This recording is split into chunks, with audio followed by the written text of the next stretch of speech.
പട്ടി പട്ടി എന്ന് വിളിപ്പിച്ച് CPM.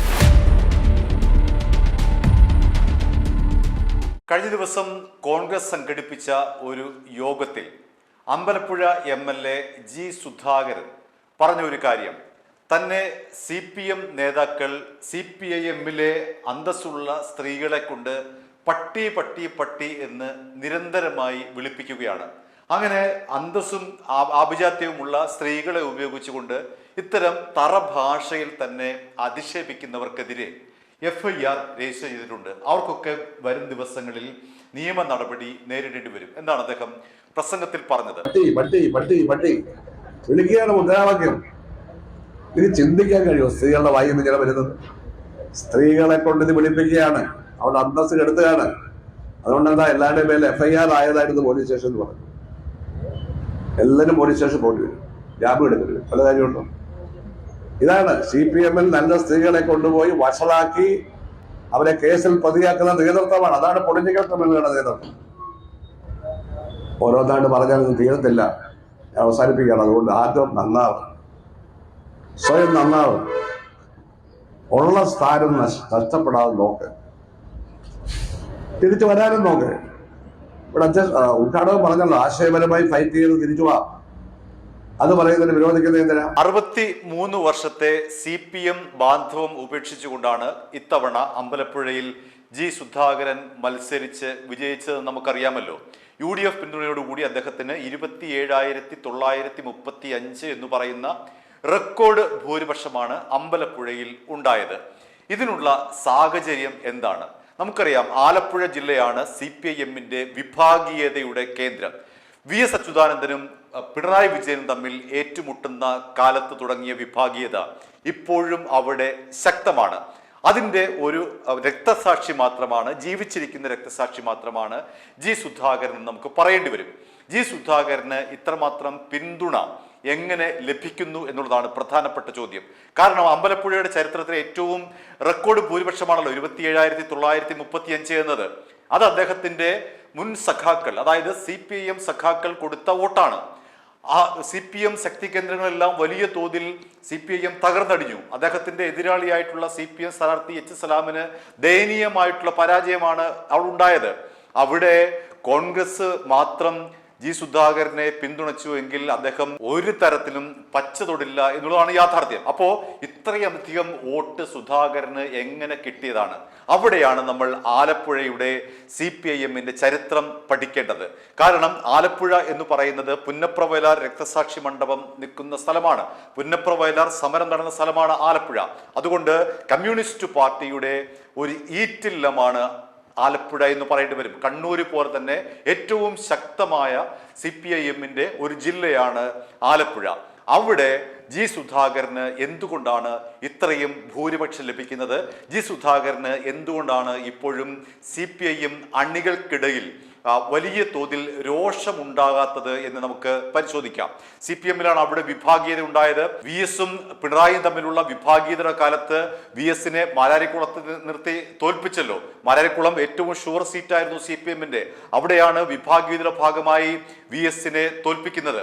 അതിനുശേഷം വിഭാഗീയത കടുത്തു. അവിടെ ആലപ്പുഴയിലെ വെട്ടിക്കോട് എന്ന് പറയുന്ന സ്ഥലത്ത് നിന്നാണ് വെട്ടിനിർത്തൽ സമരം ഉണ്ടാകുന്നത്.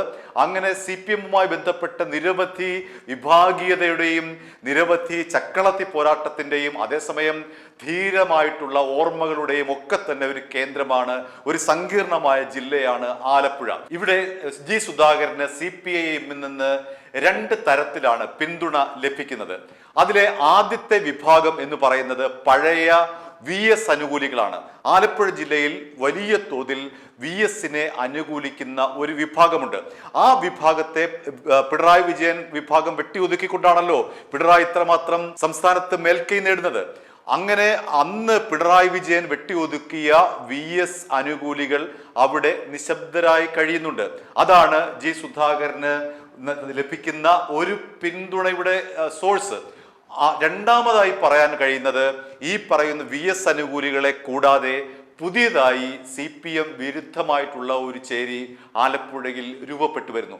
അതായത് പിണറായി വിരുദ്ധ ചേരി. പിണറായിയുടെ ശൈലിയോട് യോജിക്കാൻ പറ്റാത്ത നിരവധി സഖാക്കൾ ആലപ്പുഴയിലുണ്ട്, അമ്പലപ്പുഴയിൽ അടക്കമുണ്ട്. അപ്പോൾ അത്തരത്തിൽ രണ്ട് തരത്തിലാണ് ജി സുധാകരന് പിന്തുണ ലഭിക്കുന്നത്. ഒന്ന്, പഴയ VS അനുകൂലികളുടെ പിന്തുണ ജി സുധാകരൻ ലഭിക്കുന്നു.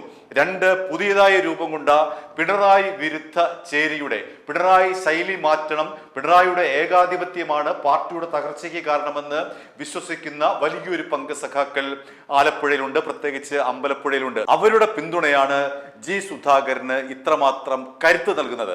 അതിന് കൃത്യമായ നമ്മുടെ മുന്നിൽ തെളിവുണ്ടല്ലോ. അദ്ദേഹത്തിന് ലഭിച്ച ഭൂരിപക്ഷം 27,935 എന്ന് പറയുന്ന ആ വലിയ ഭൂരിപക്ഷം മാത്രമാണ് തെളിവ്. ആ തെളിവ് വെച്ച് പരിശോധിക്കുമ്പോഴാണ് CPIM-ലെ ഈ രണ്ട് ചേരികൾ, VS അച്യുതാനന്ദനെ അനുകൂലിച്ചിരുന്ന പഴയ ചേരി, പുതിയതായി ഉണ്ടായ പിണറായി വിജയന് എതിരായിട്ടുള്ള അദ്ദേഹത്തിന്റെ ശൈലിക്ക് എതിരായി രൂപം കൊണ്ട ഒരു ആശയധാര. അപ്പോൾ ഈ രണ്ട് ധാരകളും കൂടെ ചേർന്നാണ്, ഈ രണ്ട് വിഭാഗങ്ങളോട് കൂടി ചേർന്നാണ് ജി സുധാകരന് ഇത്രമാത്രം പിന്തുണ അമ്പലപ്പുഴയിൽ ലഭിക്കുന്നത്. അതിന് അദ്ദേഹത്തെ നിരന്തരമായി CPM ജില്ലാ നേതൃത്വം ആക്ഷേപിക്കുകയാണ്. കഴിഞ്ഞ ദിവസം അദ്ദേഹത്തിന് എതിരായി സലാം ഇട്ട ഒരു FB പോസ്റ്റ് അനുസരിച്ചാണെങ്കിൽ അദ്ദേഹം സ്ത്രീകളെ അപമാനിക്കുന്നയാളാണ്. ഷാനിമോൾ ഉസ്മാനെ അപമാനിച്ചിട്ടുണ്ട്, CS സുജാതയെ അപമാനിച്ചിട്ടുണ്ട്. അങ്ങനെ ഒരു സ്ത്രീ വിരുദ്ധനായിട്ട് അദ്ദേഹത്തെ ചിത്രീകരിക്കുന്നു.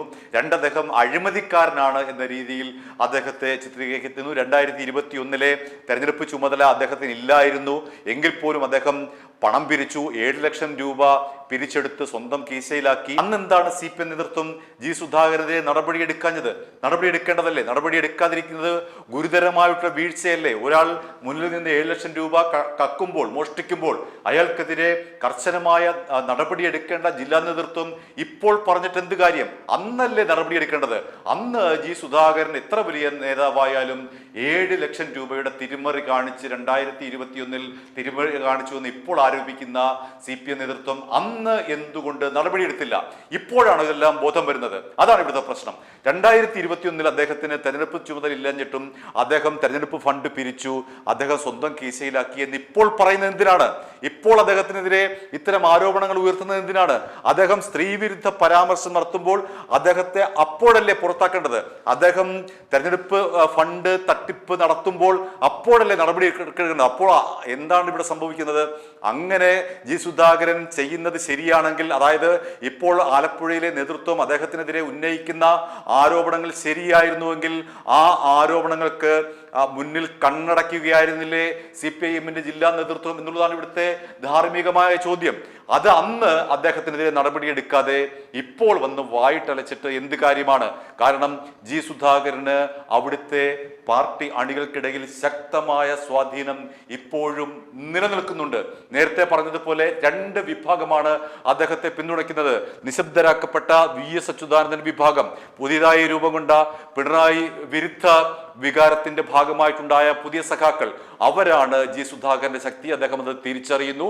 അതിന്റെ ഭാഗമായിട്ട് അദ്ദേഹത്തിന് എതിരായി ജില്ലാ കമ്മിറ്റി ഉയർത്തിവിടുന്ന ഒരു തരത്തിലെ ആരോപണങ്ങളും അദ്ദേഹത്തിന് ഏൽക്കുന്നില്ല. അദ്ദേഹത്തെ പല രീതിയിലാണ് CPM ജില്ലാ നേതൃത്വം പൂട്ടാൻ തീരുമാനിക്കുന്നത്. പക്ഷെ അതൊക്കെ തന്നെ അദ്ദേഹത്തിന്റെ മുന്നിൽ, അദ്ദേഹത്തിന്റെ ഇമേജിന് മുന്നിൽ തട്ടി ചിതറിപ്പോകുന്ന കാഴ്ചയാണ് കണ്ടത്. പൊളിറ്റിക്കൽ ക്രിമിനൽ എന്ന് വിളിച്ചതിനെതിരെ സലാം അദ്ദേഹത്തിനെതിരെ നിയമ പോരാട്ടത്തിന് പോയിട്ടുണ്ട്. പക്ഷെ ഇതൊന്നും തന്നെ സാധാരണക്കാരായിട്ടുള്ള അണികൾക്കിടയിലേക്ക് എത്തുന്നില്ല എന്നുള്ളതാണ് CPM ജില്ലാ നേതൃത്വത്തെ അലട്ടുന്ന ഏറ്റവും പ്രധാനപ്പെട്ട കാര്യം. ആലപ്പുഴയിലെ CPIM നേതൃത്വത്തെ അലട്ടുന്ന ഏറ്റവും പ്രധാനപ്പെട്ട കാര്യം അദ്ദേഹത്തിന് ലഭിച്ച ഭൂരിപക്ഷവും അദ്ദേഹത്തിന് എതിരായിട്ട് തങ്ങൾ ഉയർത്തുന്ന ആരോപണങ്ങളൊന്നും തന്നെ തെളിവുകളോടെ നിലനിൽക്കുന്നില്ല. അല്ലെങ്കിൽ ആ ആരോപണങ്ങളെ കൃത്യമായി അണികളെ ബോധ്യപ്പെടുത്താൻ തങ്ങൾക്ക് കഴിയുന്നില്ല. അണികളാകട്ടെ, CPM അണികളാകട്ടെ, അവർ പൊട്ടിമുളച്ചു വരുന്നു എന്നല്ല, അവർ ഇവിടെ തന്നെ സമൂഹത്തെ ജീവിക്കുന്നവരാണ്. അവർ മാധ്യമങ്ങൾ കാണുന്നതാണ്.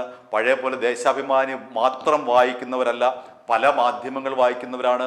അതുകൊണ്ട് ഈ കാര്യങ്ങളെല്ലാം തന്നെ, ലോകത്ത് നടക്കുന്ന എല്ലാ കാര്യങ്ങളും തന്നെ അവർക്ക് അറിയാവുന്നതാണ്. അതുകൊണ്ട് പഴയതുപോലെ ഞങ്ങൾ പറയുന്നു നിങ്ങൾ അനുസരിക്കുന്നു എന്ന ആ ഒരു പാർട്ടി രീതി, ആ ഒരു സംഘടനാ രീതിയൊക്കെ പഴഞ്ചനായി പോയിട്ടുണ്ട്. അതുകൊണ്ടാണ് ജി സുധാകരനെ കേൾക്കാൻ ഇപ്പോഴും അമ്പലപ്പുഴയിൽ ആള് കൂടുന്നത്.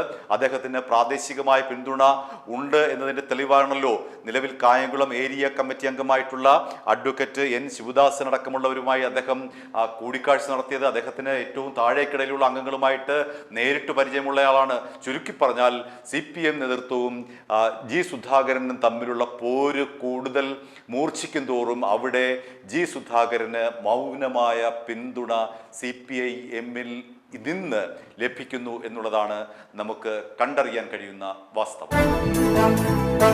i2i News, an eye for truth. i2i News subscribe ചെയ്തിട്ടില്ലാത്തവർ ഇപ്പോൾ തന്നെ സബ്സ്ക്രൈബ് ചെയ്യുക. നോട്ടിഫിക്കേഷൻ ലഭിക്കുവാൻ ബെൽ ബട്ടണും അമർത്തുക.